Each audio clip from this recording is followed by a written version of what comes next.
Made a couple M's, you know. I said, I'm living my best life. I said, I'm living my best life. Made a couple M's with my best friends. Turned on my L's and my lessons. Hi y'all, my name is Udodila Manamdi. If you don't know me, I go by UD. And I just decided to make this series of videos about the whole law school admissions process because 5% of lawyers in the entire United States of America are Black. Let that sink in. 5%. In 2017, 5% of all lawyers in the United States are Black. Now, as a Black woman that has been fortunate enough to get into Columbia Law School, which is, according to U.S. News, the 5th best law school in the U.S., I feel that I was fortunate enough to be able to get to the place that I'm at, but I'm also very cognizant of the fact that so many people who look like me and who can identify with me don't have generations of lawyers in their families to look up to. They don't have the wealth of resources and experience to guide them through this extremely difficult law school admissions process, and it was extremely difficult for me. So I decided to make this series of videos, not because I'm a know-it-all, not because I'm some millennial kumbaya self-help guru, but really because I'm very, very passionate about sharing my journey with other people, not only as a personal testimony of mine, but also just to share information and resources. Since I've been, told people where I'm going and told people about my experiences, I've had the opportunity to speak to a lot of people in my position, Black students that are facing tremendous amount of anxiety and pressure and misinformation about the admissions process. So I figured instead of continuing to have one-on-one conversations, which I'm still very much open to, I might as well chronicle my journey in a series of videos so that people can look back and listen to this later and I can just have one resource.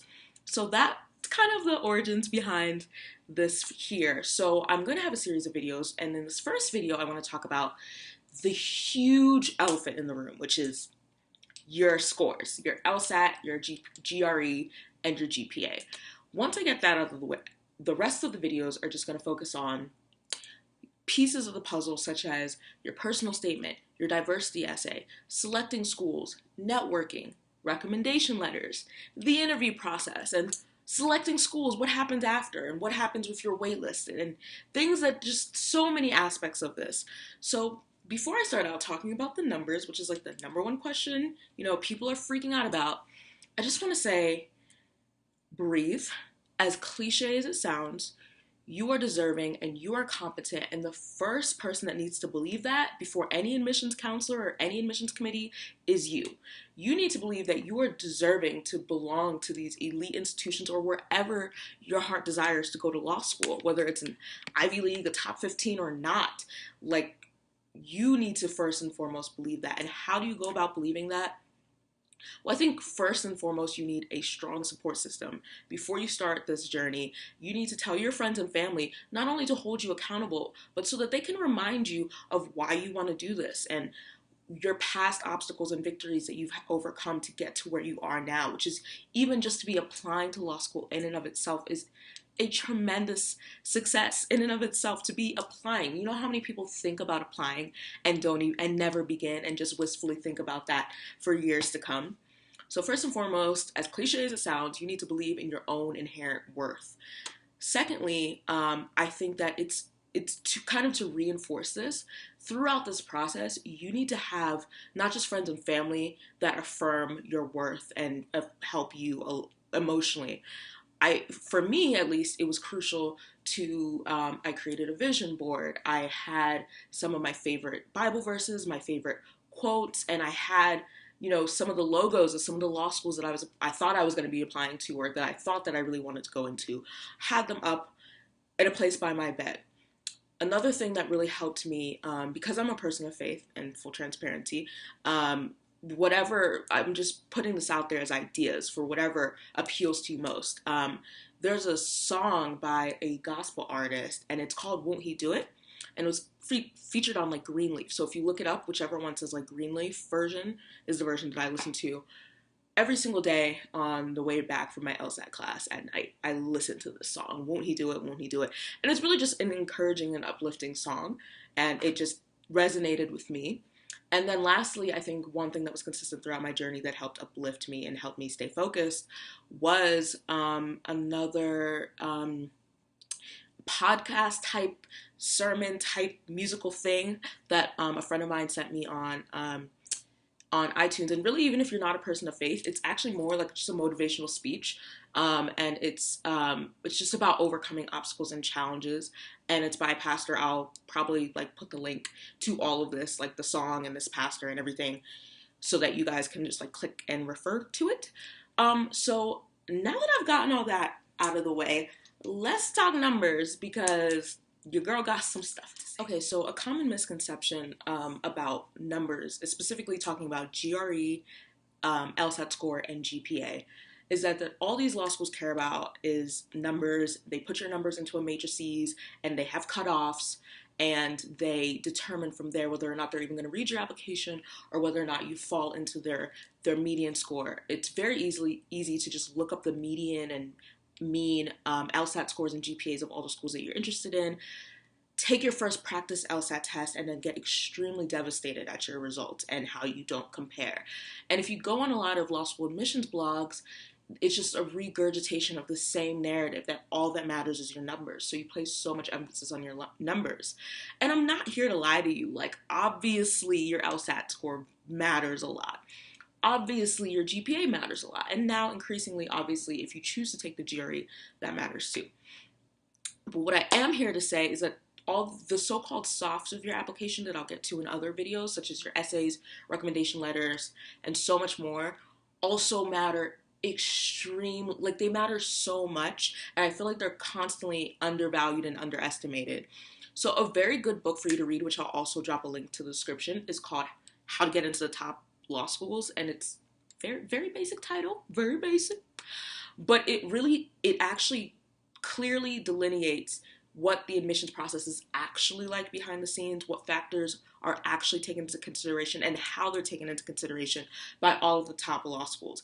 And one thing that I really appreciated about the book is that every single chapter is full of direct quotes from deans of top law schools. So it's not just some random guy who's like speculating and gesticulating, it's actually the words from the deans themselves.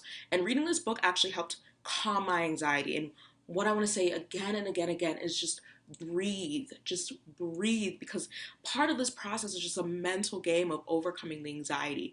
And if you're anybody like me, numbers, standardized tests are really not your strong suit. It could be even more challenging. So what I want to quickly say about GPA is, like, if you're at the stage, you're probably already finished college or pretty close to finishing college. There's not much you could do about your GPA. One thing to keep in mind, though, is that the Law School Admissions Council, LSAC, calculates your GPA for you, basically using their own rubric. And so it could end up being a number that's exactly the same as the number that you graduate with, or it could not be, because if your school didn't do like A pluses, A minuses, blah, blah, blah, it could mess up the numbers. For me, I was a transfer student, so I was in a unique situation where I had two GPAs from two different schools that were averaged together to create my GPA. So secondly, what I'll say is that about the GRE. So increasingly, more and more law schools are beginning to accept the GRE. This is a completely new phenomenon, and right now there's only like a law school in Arizona, Harvard, Georgetown, and next cycle I know Columbia will be accepting the GRE. And I'm expecting there's going to be just a wave of more law schools getting added to that mix. So the question now is, do you want to take the GRE or do you want to take the LSAT? I personally took both because I was applying originally. I wanted to do a dual master's in public policy and international affairs and a law degree. So I had already taken the GRE to get accepted to my master's program that I was already accepted to prior to even starting my law school admissions journey. So the GRE, I will say, is just the SAT on steroids. It's just quantitative reasoning, verbal and reading comprehension, and like an essay. It's completely online, and the test adjusts in difficulty. The better you do, the more difficult the test gets online.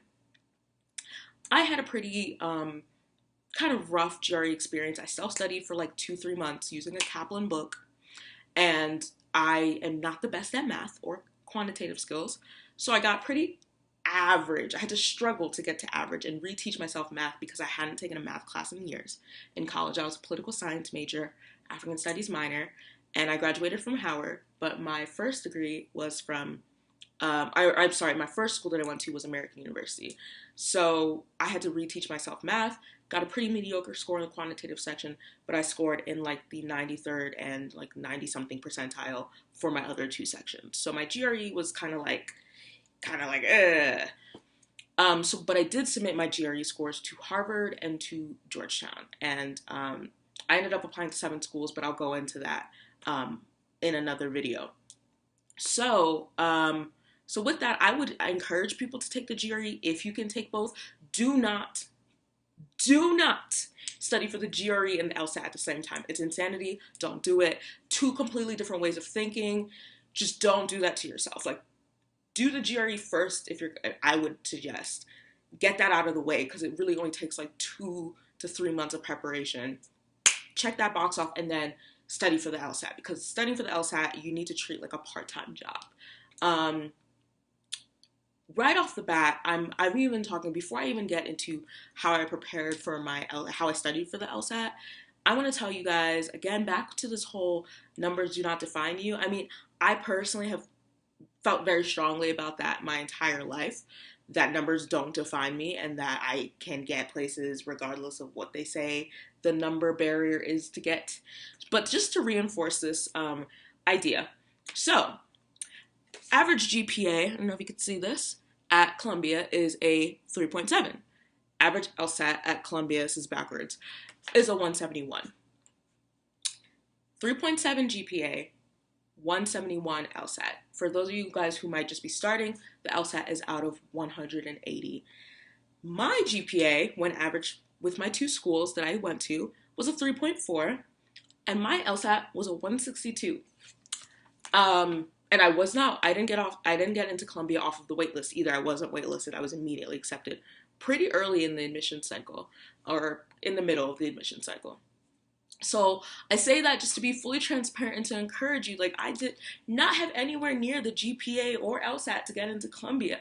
And so I'm saying this to say that your GPA, once you're at this process, there's nothing you can do to change it. You can't, unless you want to I took 2 years off after undergrad to work, and that really, really helped my application, and I'll get into that again in another video. But if you wanted to take like night classes or something during those 2 years, I think that's the only way you could really change your GPA. Your GRE, very straightforward process like I described. Just get a book and self-study. That, honestly, I would not waste any money on GRE prep classes. LSAT. Now, people are always just like, oh my god, how did you study? What's the best way to study? How do you study? Oh my god, I can't get logic games.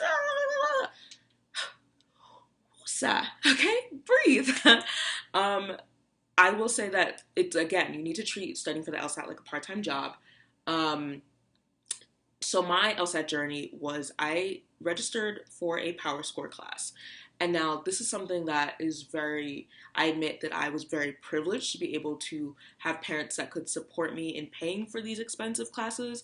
I chose power score because I was told repeatedly that Kaplan was not the best. And notice, I used Kaplan for my GRE prep.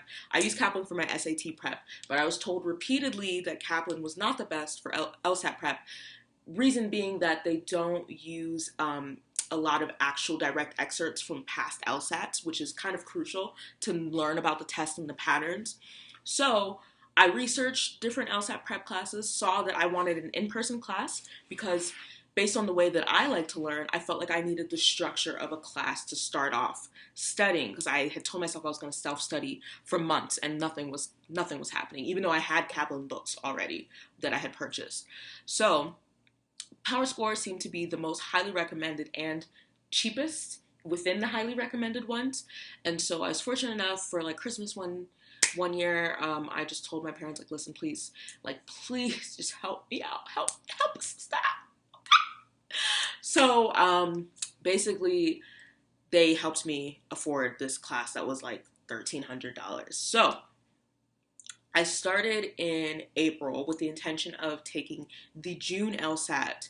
And I applied this cycle, which is the 2017-2018 cycle. So I want to take the June LSAT. What ended up happening, and now I'm not saying my experience is going to be your experience. Working full time, I work at a private foundation. I work in democracy and women's rights, if anyone cares. But working full time and then going to class from about, I think it was like 6:30 to like around like 10:30, about 3 to 4 days a week, I believe, and then like every other Saturday to do practice tests. You had in this class about a minimum of 4 hours of homework after every class. Working, and sometimes I'm required to travel a little bit for my job, I wasn't able to do that 4 hours of homework in between classes. So I was constantly getting more and more and more behind. And why this is important is because it's the homework that really reinforces the lessons that you learn in class. I could be as alert as possible, taking as many notes as possible, feeling like I'm understanding the concepts while in class. But I noticed that those students that were in my LSAT class that were still in school, that were seniors, got so much more out of the class than the people that I knew that I became like, close classmates with, that we were all working and none of us did our homework because we didn't have time. We just did not have the time. And so there was a noticeable difference at the pace in which people were advancing in the class. The people that were students were advancing at a much quicker rate than the people that were working. So long story short, by the time I got to June, when the class ended and I was supposed to take my LSAT exam, I was like, I do not feel ready at all. Like I had started my first, I guess, diagnostic test without any studying when I first took the class. It was like a 140 something. And at the end, I was still at the low 150s. So I'm like, what did I gain from this class? But when you do Power Score, obviously you have a whole bunch of online materials. You have a whole bank of previous tests.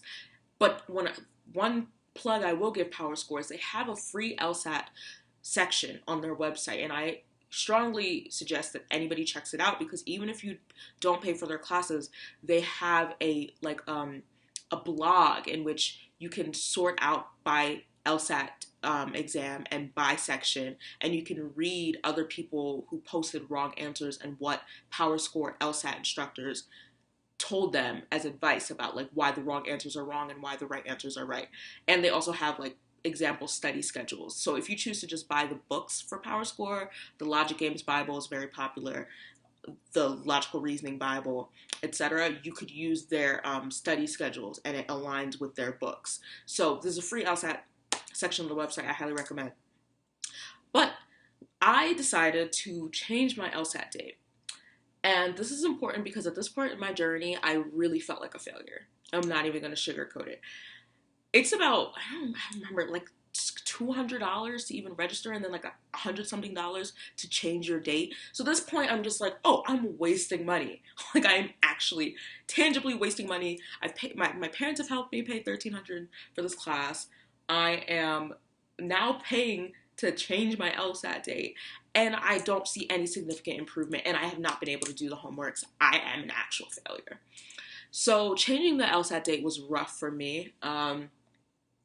And I remember like contacting my instructor, and this is no shade, no tea, no shade to Power Score, but like I remember contacting him and I was like, listen, my biggest thing was timing.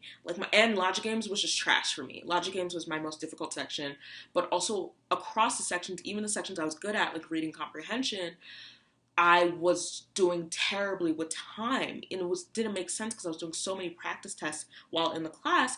And my instructor basically just told me, it's very peculiar that at this point in your study schedule, you're still struggling with finishing a section. I was deflated because as someone who's, kind of type A perfectionist, I'm just like, I am not getting it. I am hitting a wall. What I'm doing is not working. So I changed my LSAT date from June to September, and in that period of time, I basically just did all the homework assignments that I had missed for every lesson of the classes that I had taken, which literally took me from June to September to do. I did that kind of like I would be very productive for a week or two, and then like slack, and then I was just very finicky in my studying, and I would, basically go to a nearby Starbucks after work, go there and stay till the Starbucks closed around like 11, and then like Uber home. And that's why I say it's like a part-time job, because the amount of hours I put in both on the weekdays and on the weekend. And I created a study schedule for myself, an Excel sheet with my schools I was applying to, deadlines, application materials, people I had spoken to. I'll get into all this later. But another tab on my Excel sheet was my study schedule and what I was going to get done on what day leading up to my September LSAT. Fast forward to my September LSAT. I can't really explain what happened, but mentally I just knew it was not my best. Even while I was taking the exam, I knew it was not my best. I knew that I was freaking out while I was taking the exam. I knew that I had put so much pressure into this one number in this one exam that when I left, so much so that when I left, I remember calling my mother and telling her I wanted to cancel my scores. So if you cancel your scores, you don't get to see what you got. You just cancel them, and it shows up on the Law School Admissions Council, and all the law schools that you're applying to can see that you've canceled your score, but they won't see what your actual score would have been if you hadn't canceled them, and neither would you. So you basically just don't know. And you have only a finite amount of time, I think it's like 72 hours, to choose whether or not you want to cancel your scores. So I was like, but I ultimately decided not to cancel my scores, which I'm, pretty happy that I didn't. Because my first score, I took the LSAT twice. Spoiler alert, took the LSAT 2 times. This is only my first time. I got a 157. When I got that 157, as someone who was aiming for a 170 or above, trying to get scholarship aid to go to law school, I was devastated. Not even scholarship aid. As you saw, like most of the top law schools' average LSATs are in the 170s. Devastated. I remember I laid in my bed crying for almost an entire day when I got my 157 LSAT score. But it also was not as bad as I had expected. So it was like a double-edged thing. I was very devastated I didn't get the score I wanted, but I was also happy that it wasn't as bad as I thought. So with that, after that, I decided to change my entire method of studying for the LSAT. So at this point, if you guys are familiar with the law school admissions calendar, September, people are just starting to submit applications, kind of. But my next option, because they didn't have as many options for the test as they do this upcoming year, was to take it in December, which is only, it's not that much time, because you are still, the holidays are coming up in December. So between September and December is not a lot of time. And by December, I had wanted to get all of my applications in before I went to Nigeria in December for the holidays. So now it's like, not only do I have to study for the LSAT again, I have to be working on the other aspects of my application, like my recommendation letters and my essays, while I'm studying for the LSAT. Great. Awesome. While I'm working full time. So I decided to change my methods, and instead of focusing on power score and missed homeworks and da-da-da, I just was like, you know what? Scrap that. A former classmate of mine from Howard had sent me a Dropbox link of helpful LSAT resources, and in that link, perhaps the best thing that I got to study for the LSAT, for me, because logic games was my Achilles heel, it was a bunch of different types of logic games. So there's there's linear balance, there's linear unbalance, there's grouping, there's all these different categories of logic games. And basically it would be like worksheets of separating each logic game by type, and all of the problems in those worksheets were taken from previous LSATs. So what that enabled me to do was, instead of, constantly doing homeworks that focus on a little bit of each section, I was like, you know what? I'm just going to focus on logic games, because this is what is really killing my score right now. I'm going to focus on timing for the other sections, but at that point my accuracy was fine. It was okay. I was just instead of focusing on trying to be perfect at reading comprehension, and this is a controversial opinion because some law school prep people will tell you differently, focus on your strengths at this point. I was like, no, I'm just reading comprehension and whatever the other section is, logical reasoning, I'm not going to bother about. I am logic games or go home. I need to at least finish 3 out of these 4 logic games. So basically, what I did is for each type there were about anywhere from 8 to 25 logic games. So what I did is each 2 weeks, I would focus on like or each week I would focus on a different type. And every day after work, I'd go to Starbucks and I would do problems until it closed. I would do logic games. So this is just weeks and weeks of logic games. And then every weekend I would do a practice test so I'm not forgetting how to do the other 2 sections, and I'm working on my speed for the other 2 sections. So another very helpful source, but that I'll link, is a YouTube 7 Sage, like the number 7 and the word sage. They have YouTube videos explaining how to do every single logic game that's ever been released on any exam, any LSAT exam. So because the questions that I was working on were all from previous exams, I would time myself on a logic game. Sometimes I would do one by one, like give myself an average time that it should take me to do one. And sometimes I would do it in groups of 4, just like you would see on the actual LSAT, and give myself the full allotted time that I would have on the LSAT. So I would time myself, and if I couldn't finish, or if I couldn't really even get the gist of how to do the game within that given time, I would stop after the time was up, go on 7Sage, watch them do it, and literally walk through it as they were doing it, do the problem with them, look at it again, and I was like, okay, and then I would redo the problem. So it was very tedious. It was not fun, but I actually started to like logic games. Like, I still won't fully say I like logic games. They're terrible. They're of the devil. They're demonic. We need to kill them all. But it helped me like enjoy the challenge a little bit more, which is I think what I needed to propel me. Spoiler alert, on my second LSAT, I still didn't finish my logic game section, and my experimental section was also logic games. And I did terribly on one logic game section in my second test, and I did okay on my second logic game section. And I was just like, oh my gosh, I hope the one I did terribly on is the experimental section. If not, I'm screwed. But that's jumping a little bit ahead. So basically what I saw using this new method was that, and after you take a practice test, please go on the free section of PowerScore's LSAT. And like I said, look at the wrong answers, look at all the wrong answers you got wrong, and read why you got them wrong, and read why the right answer is right, because that's the key. Taking practice tests is fine for timing, but you need to understand and establish patterns of what you constantly get wrong, and why you're constantly getting it wrong, and what is the error in your thinking that's occurring. So once you establish those patterns, you can be like, oh, I always get this type of question wrong. Oh, it's because I'm thinking about it fundamentally in this way when I should be thinking about it in that way. So with this new kind of mentality, I started to see not only my speed improve in my other 2 sections as I was doing practice test after practice test. Actually, I was doing like 2 practice tests a week. So I do one during the week and one on the weekend, and just make sure I had at least a full day to review the wrong answers. But also, like, my logic games timing was getting so much better, and like I didn't feel as intimidated and overwhelmed by logic games where I felt so defeated by that section. And so, like I said, so much of this is like a mental game. So my second LSAT, I went in, like I said, I had actually a lot of problems with my testing facility. We started like an hour late. There was like AC or heating problems. There was just like so many problems, but actually having all those problems in the beginning helped calm me down because I wasn't anxious anymore by the time my test finally started. And like I said, I ended up getting a 162. I got that score while I was in Nigeria. I actually ended up submitting like 3 of my applications, including my Columbia application, while I was in Nigeria, instead of before, like I had originally planned. And I got that score when I was in Nigeria, and I said, okay, 162. It's not what I wanted. It's still not what I wanted. I'm not taking this test again. It's expensive and I'm tired. I'm just going to make sure every other aspect of my application is as good as I can be, and then we'll see.